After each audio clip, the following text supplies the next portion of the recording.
One of the seniors on this year's basketball team and a captain is with us today. Drey Mingo has joined us in studio. Unfortunately, because of an injury, Drey's not able to get on the floor this season. So, Drey, before we talk about this basketball team, let's talk about your rehab coming off a knee injury. You had the surgery. Where are you right now in the rehab process? Right now, I am getting past that stage of getting my motion back and starting to work on strengthening. Getting shots up now, so I'm happy about that. Shooting the basketball, that's always a good sign. Is there any way for you to put into words the last 15 months what's happened? And I know a lot of people know your story, but a life-threatening illness a year ago, you came back ready for a big senior season, and then you had the knee injury. How do you encapsulate that?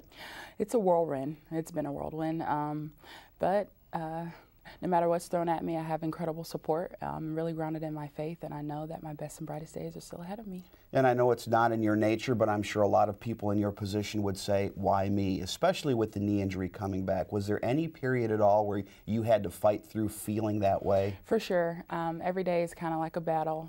You got good days and bad days, but when you just realize that you're supported by so many great people and that the best is yet to come, it's really settling and comforting to know that. I mentioned in the beginning you're a captain on this basketball team, so you still have a very important role, a leadership role. Talk about how you can do that off the floor. I think my one-on-one relationships with everyone has gotten a lot better, considering that I can't be out there on the floor with them. I think that being able to kind of have that one-on-one aspect with them has grown definitely this year. Now, it's a little bit of a unique situation because we don't know at this point whether Drey will get a sixth year. I know that you've applied for it, so you've probably got at this point contingency plan 1, contingency plan 2. Yes, for sure. If I do get my 6th year, I'll be continuing my education here at Purdue, obviously, and being able to play with my teammates once again. If not, then I'm going to try my best to get overseas and play professionally.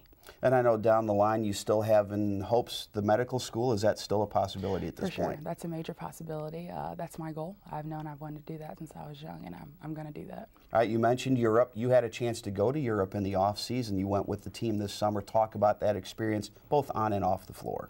It was amazing. Brought our team together in more ways than anyone could ever count. Just phenomenal experience.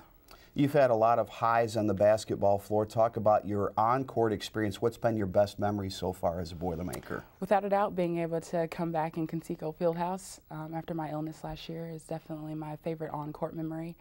And off the court, I have so many. But this summer, my teammates threw me kind of like a pool party / birthday thing to help me celebrate another year of my life, which was really fun for me. Is there any way to put into words the emotion? You talk about that day at Conseco Fieldhouse, and I know for us in the stands it was emotional.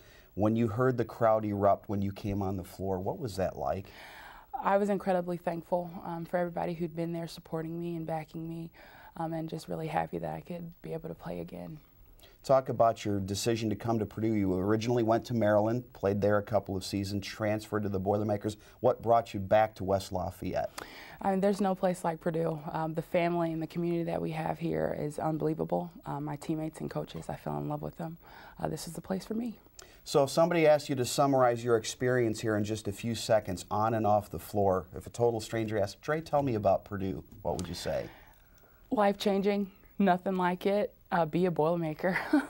Well, we appreciate the fact that you are a Boilermaker, and I can tell you whether she gets the 5th year or 6th year or not, she has left a lasting legacy, not only on this program, but on this university. Drey, thanks for everything you've done to represent Purdue. Thank you very much. Another legacy was left by Lillian Gilbreth. We'll talk about her next in our Boilermaker Profile. Stay with us.